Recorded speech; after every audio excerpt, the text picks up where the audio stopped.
Online at 560theanswer.com, on the AM 560 mobile app, on your Alexa-powered smart speaker, and on TuneIn, iHeart, and on Odyssey.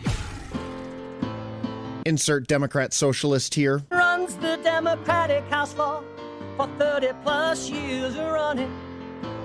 He's promising this and he's stealing that. Where can you get that kind of money? He's using your house like his own piggy bank. You ought to know by now.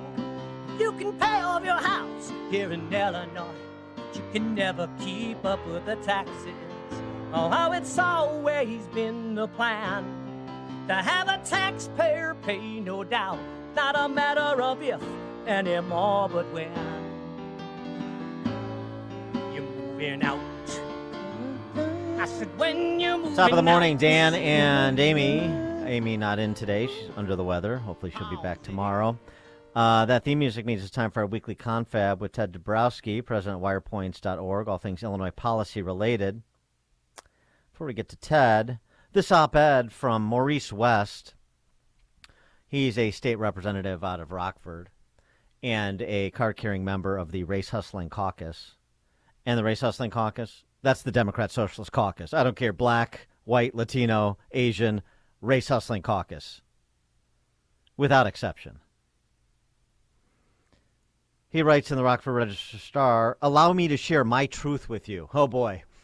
Any op-ed that starts with my truth rather than the truth? Yeah. Any conversation that starts with my truth rather than the truth? And, of course, he goes right to his identity. I'm a black man, a husband, and a dad. This is all about the Safety Act. I know how it feels to be judged before my mouth opens simply because of my dark skin and large physique. Mm-hmm. Yeah.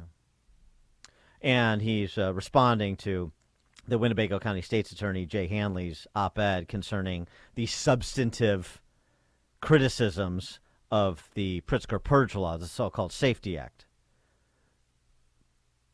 This is prior to any of the amendments that were affected last week, signed into the Safety Act 2.0 by Pritzker. And Hanley wrote recently, I regrettably probably continue to do this, foment antagonism in a way that I do regret. It's not going to be a purge. Yeah. So Jay Hanley trying to middle the issue there. That's where most prosecutors are. Jim Glasgow and a few others provide notable exceptions, but most prosecutors are political cowards. Let's just say it. And Jay Hanley appears to be one of them. He made substantive criticisms of the Safety Act consistent with Jim Glasgow and Democrats and Republicans, 100 of the state's 102 county state's attorney. And now that it's over, now he's, I should have toned down my rhetoric. No, you shouldn't have. Stop being such a pea-hat. You're a law enforcement officer. Stick to the issue of the law and its impact on enforcement and public safety. No problem. Don't get backed down by race hustlers. Pea-hat. Because here's the reaction you'll get from those race hustlers. Jay Hanley and other pea-hats. A lot of Republicans have their pea-hats permanently affixed too. Maurice West, it's hard for me to accept the walkback from Jay Hanley because the misinformation that was spread about this legislation strategically led people down a path to think of dark-skinned people being let out of jail to destroy our community. Once you ring that bell, you can't unring it. Nonsense. And, of course, he cites the papers to which I'm affiliated with, and it was misinformation. Right, it's not misinformation. It's who's in prison and who under the Safety Act in its previous iteration was going to be let out of prison. Not because of their skin color, but because of what they did, their behavior. Is this such a difficult distinction to make? No, it isn't. And he writes, Maurice West, now let's all apologize and pretend that all is well. No, there's no apology coming, not from me. Not from those state's attorneys, county state's attorneys, that are still litigating the case in Kankakee County Circuit Court to enjoin the implementation of the Safety Act, including Safety Act 2.0, because it provides marginal improvements to a terrible piece of legislation that would have and will still, maybe not to the same extent, bring Cook County lawlessness to the rest of the state. So spare me the moralizing Representative West, professional race hustler. He writes, I get it. It's politics, and this is an occupational hazard in this arena. And I'm still standing. Oh, he's such a hero in this story. So he says. But to those of you who are not elected leaders, I humbly ask that you consider your source moving forward, even if that source is not me. Exactly. Do consider your source. Consider your source. The papers that we put out, still not challenged on the merits, just smeared as misinformation and racist and so on and so forth. Consider your source. Just about every other outlet in the state. Verify the words that are coming out of my mouth are valid before we share misinformation. Let's not be influenced but informed. Yeah, we're verifying. And, of course, the race hustler is not only, it's not even a question of a purveyor of misinformation. It's just straight up racial agitprop. And until some folks in this state, particularly in the Republican Party, can locate a backbone and speak plain truth to these race hustlers, it's going to get worse. So we'll see. We'll see what the impact of the Safety Act 2.0 is if it goes into effect, if those county state's attorneys who consolidated their cases in Kankakee County are not successful in enjoining the Safety Act 2.0's implementation. The Wall Street Journal editorial board opined on this, too, and unlike professional race hustler Maurice West, they actually did a little bit of compare and contrast the same way Wirepoints did. Other states that have moved to no cash bail, like New York and New Jersey. And what do they find? Is that misinformation? Is that racist? To look at what New York did and what the impact has been since they were well ahead of us. New Jersey the same way, even well ahead of New York. We know because there have been studies as to the impact in New York State. What's the impact? A higher incidence of crime, just as we've seen in Cook County with the electronic monitoring program and the turnstile justice that is so popular among Kim Foxx and the Chicago Dem power structure, Preckwinkle, Evans, Lightfoot. So you can get backed down by a hustler like Maurice West, or you can stand your ground and go toe-to-toe. Ted Dabrowski will stand his ground and go toe-to-toe. Ted, thanks for joining us. Appreciate it.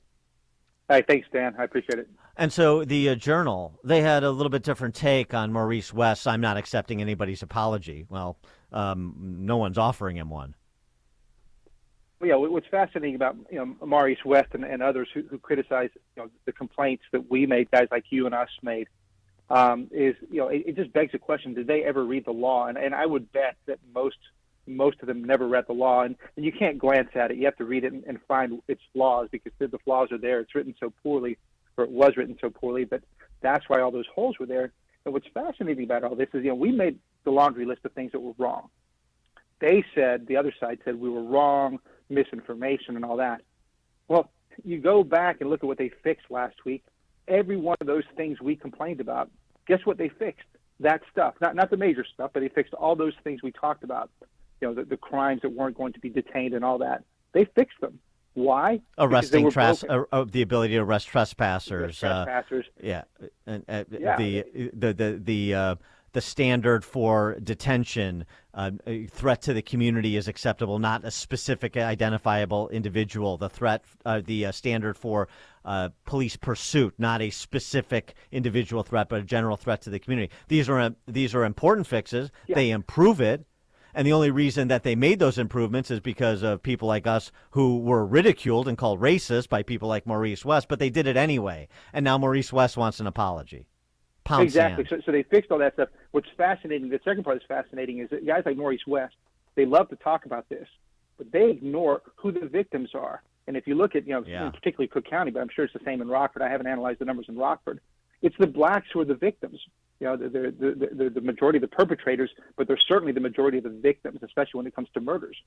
And so, what I don't get is where are they on the side of the victim and protecting the victims? Because a lot of this, bail and a lot of the criminal justice positions that we've taken are to defend the victims.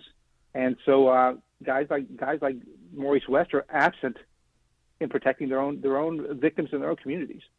And the Wirepoints dive on this in Cook County, you found what with respect to defendants freed before trial?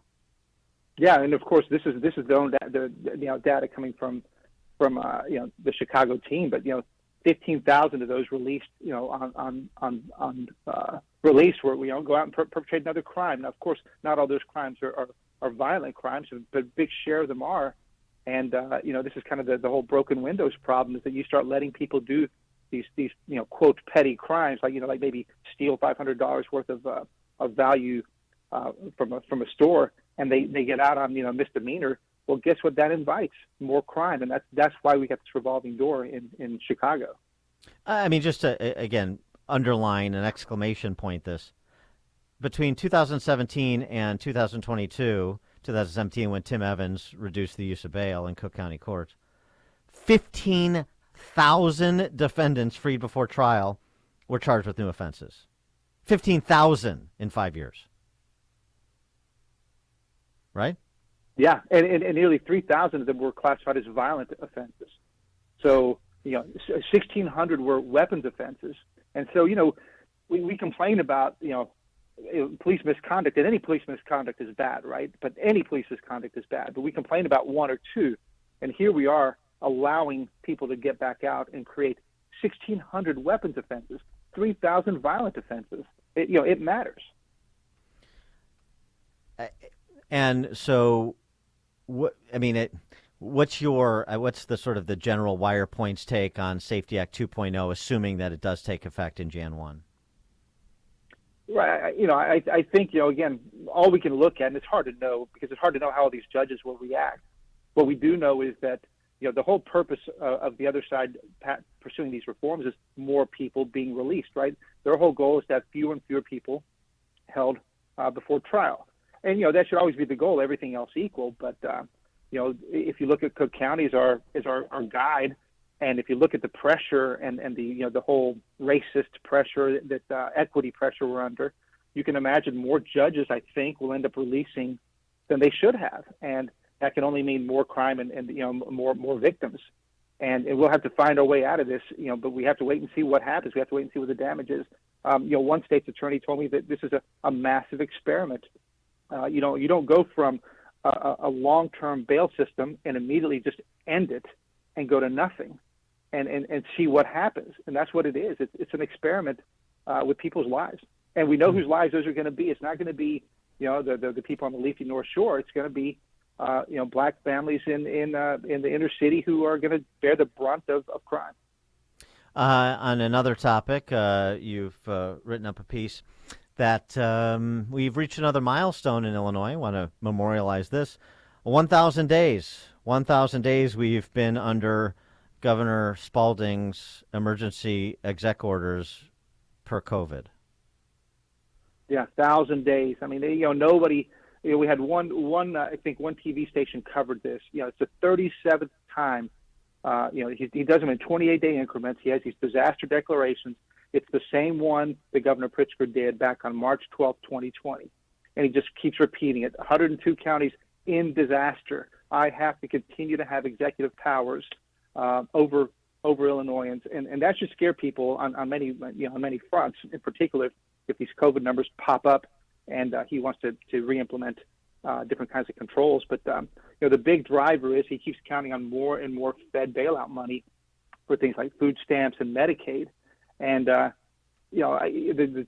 Wall Street did a good piece on this, saying it's a battle between getting people back to work or keeping them on welfare. And, Pritzker's certainly chosen the welfare route. He wants more and more money. Our food stamps are almost at record highs. Our Medicaid is at record highs. So our dependency in Illinois is at record highs. And the people out of work were the worst in the country with the highest unemployment rate. So he's running a horrible show. He's getting away with it. Nobody's talking about it. we're trying to raise the issue. But it's 1,000 days, and at some point, people need to connect the dots between those failed policies and our joblessness and our increased government dependency. Highest unemployment rate, lowest bond rating, highest combined state and local tax burden, highest or second highest, depending on New Jersey, property tax burden, highest unfunded pension liabilities on a per capita basis. Things are going well. Stay the course. Yeah, got it. Yeah, good news. Ted Dabrowski, President, Wirepoints.org, all things Illinois policy related. Ted, thanks as always. Thank you. And he joined us on the Turnkey.pro answer line. Listen to Dan and Amy on your smartphone. Download the AM 560 mobile app today at 560theanswer.com/mobile. Hi, it's Amy, and MyPillow is excited to bring you their biggest bedding sale ever, just in time for Christmas. Get the Giza Dream bed sheets for as low as $29.98 and a set of pillowcases for only $9.98. Rejuvenate your bed with a MyPillow mattress topper for as low as $99.99. They also